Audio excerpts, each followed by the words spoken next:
Hello everyone and welcome to another Arcane Mage video. In this video I'd like to cover three major things, looking at pull of Heroic Wrathion and the Ny'alotha raid. This is a single target encounter for the most part, aside from phase 2 portions. And I wanted to begin and focus a little bit on what I'm thinking about when I look over the logs for a pull for Arcane Mages.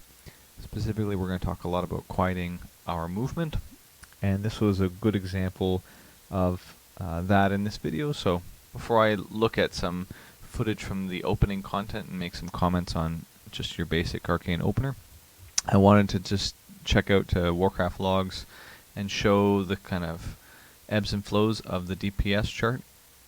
So you can see here we have on pull with Bloodlust, we have the portion where we come back after Ratheon does his phase, and so we have another opportunity to use our arcane power and do our combo. Then we have phase 2 where we do arcane explosions to deal with all the spike adds, and then a final phase. In this case we had a fairly small raid group, so we're able to kill it after this final phase. So we're using 2 rounds of arcane power here and spiking here, and then a final round here, just trying to conserve our mana through this portion. Okay, let's just take a little bit of a look at some video footage of the opener so you can get a sense for how you might be organizing yourself. Arcane obviously is very much a meme spec in some regards because you're just blasting with Arcane Blast. But I'm looking to open with my pre-pot into Arcane Blast, charged up to get to 4 charges, drop my buffs, and go to town while Lust is up, just like if I was a Fire Mage. You can see in about 455 gear or something, Arcane gets some pretty good burst, upwards of the 150 to 160k mark in the opener. You're going to burn all the way down and then just enter your conservation phase, looking to maintain mana above 70%. Here we get it right to the point where he does his first transition. I just want to show that I'm trying, if I don't get the mechanics, to stay in the exact same place the entire time, because for Arcane, even through this Gale Blast, you can get a couple more shots off before he transitions, and then you have to start moving. We're going to just move over to the replay portion of Warcraft logs, where we can kind of show at 2 times speed how this looks from a top-down view.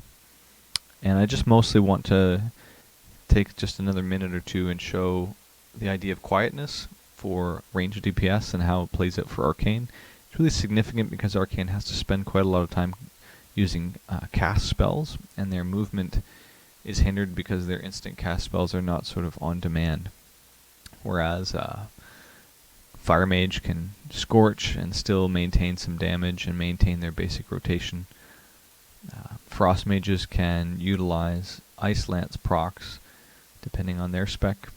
And many other ranged classes have other go-to spells that they use in transition. Arcane Mage doesn't really have a go-to because Arcane Barrage clears your stack. So there are specific times when doing that is useful, and there are other times when you need to script it better. So let's just open this up, and you'll see the same kind of opener just from this replay vantage point. And we're at 2 times speed here, obviously, so it's going a little quicker. But the thing that I'm mostly tracking whenever I come to Warcraft logs and review some of my gameplay is how much movement am I doing in an encounter. If I don't have to move, am I moving? Am I sidestepping left or right? Or am I remaining relatively still? And in this case, we see that, generally speaking, for this pull, we're able to maintain relatively quiet movement during the phases that matter. You'll see we transition back and we get another round of arcane power. We're building up to 4 charges, and we're going to drop our stacks. Here comes the second burst. And so I'm looking to make sure that I am not moving at all during the second burst as much as possible. If I were to get the mechanic, I'm looking to hold off to the last second before I blink out so that I can maintain high uptime. So this was a good example. I wanted to kind of show a relatively simple pull for the first boss in this encounter of low movement in Arcane. I had a bit of a hiccup here. When I did get the mechanic, I used one of my blink charges to go the wrong direction, so I had to ice block in the middle there to stay okay. Here we can see the Arcane Explosion window that I talked about a little bit earlier. We're just gonna cleave off all these adds while maintaining as much mana as we can, so that we have a third burst window that has above 70% mana. But yeah, that's mostly what I wanted to look at today. Just a simple example in the first encounter of Arcane Mage in 8.3 in Ny'alotha, specifically trying to work hard at maintaining a singular position. Hopefully I can show some other videos and show some of the mistakes I made as I went through the encounter by looking at Warcraft logs. Thanks for watching. We'll catch you guys next time.